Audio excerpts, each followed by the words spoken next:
For many divorced men who have come out of a long-term, toxic, sexless, loveless relationship, it's no surprise that many of us want to enter the dating market and start pursuing women again, start building a relationship with a woman that we could potentially spend the next chapter or even the rest of our life with. And that's absolutely normal. That's healthy to do.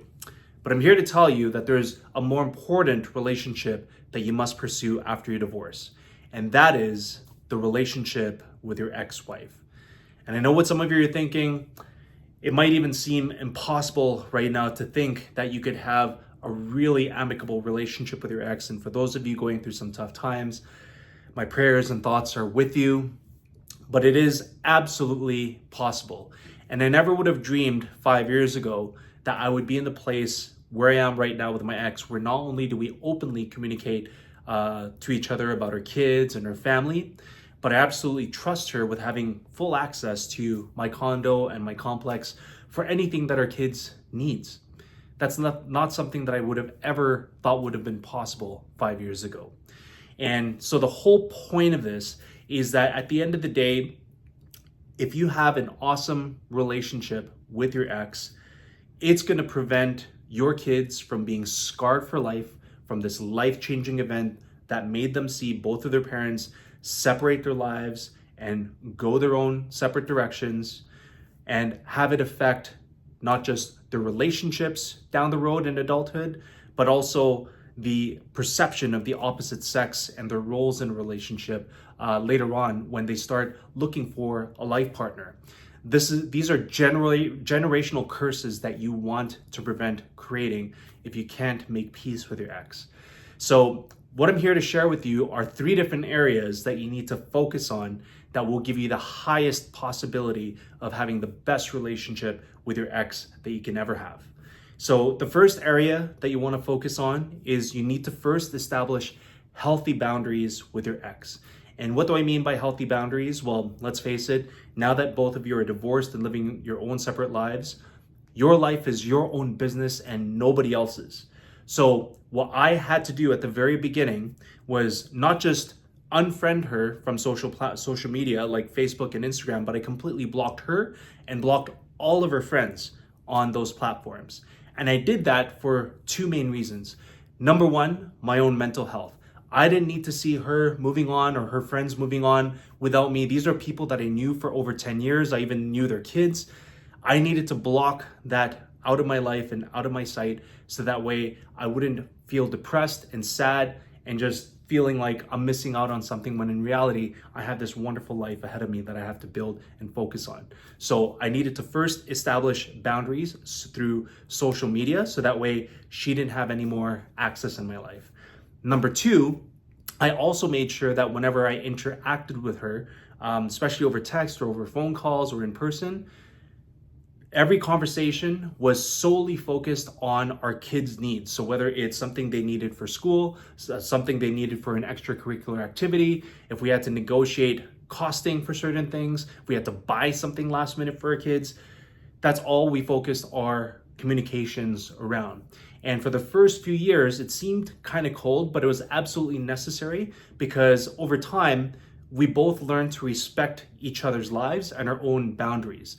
And so if one of us was comfortable sharing something about our friend or family, that was really left up to us to bring that up in the conversation, but it was not expected. And that's fair. At the end of the day, remember, again, you guys are divorced. So you're living 2 separate lives. You don't need to share everything about what's going on. That's your business and your business only. But eventually you can get to a place where you can start to slowly share those things and start showing that you absolutely still care about their family and friends. I mean, I still care about her parents, her sister, her brother, their nieces and nephews, even some of her friends. Like, at the end of the day, time heals all, and it's more exhausting to stay angry and frustrated versus just keeping the peace with your ex. So boundaries are the first area that you need to focus on. Number 2 is communication. And specifically around communication, it needs to be consistent with your kids, about your kids, and also quick responses. There was a period of time where I was so frustrated and angry about my situation that my ex would text me about something, and it would take like a few hours to respond back. And she'd get frustrated. And then, we finally talked about it and we both agreed, what, at the end of the day, when we reach out to each other, it's for our kids. So we need to reply right away because it's for our kids. So if you can get past the animosity and past all the anger and frustration and just focus on this is for your children, the best interest of your children, you need to openly communicate all the time with what's going on, whether that's missing homework, whether that's a letter from school, if they're acting out at school, if it's something that they noticed at home, like a behavior that you both need to manage. You need to communicate openly and consistently. And most importantly, reply back as soon as they message you or text you, because it has to do with your kids. Usually if it has to do with your kids, it's something urgent. So stay consistent and have quick responses. And then number 3, the most important area that you need to focus on is the interaction that you have with your ex when you're in front of your kids. I was very fortunate in my past that me and my ex, we never yelled at each other or argued at each other, like period. But if ever we had any disagreements when we were living together, we'd always do it in a separate room away from our kids. And that's just as important to do after you go through a divorce. If you're in front of your kids and if there's a disagreement, go aside, go somewhere where it's not visible and have that separate interaction so that way they don't see you arguing. That's not none of their business. And plus they're not part of the decision-making process in whatever you're discussing anyways. So keep that separate. But most importantly, stay diplomatic and stay cordial with your ex at all times. And this is so important because this is going to demonstrate to your children what a functional co-parenting relationship should look like, an amicable relationship should look like. And at the end of the day, if you put yourself in their shoes, who are they looking at?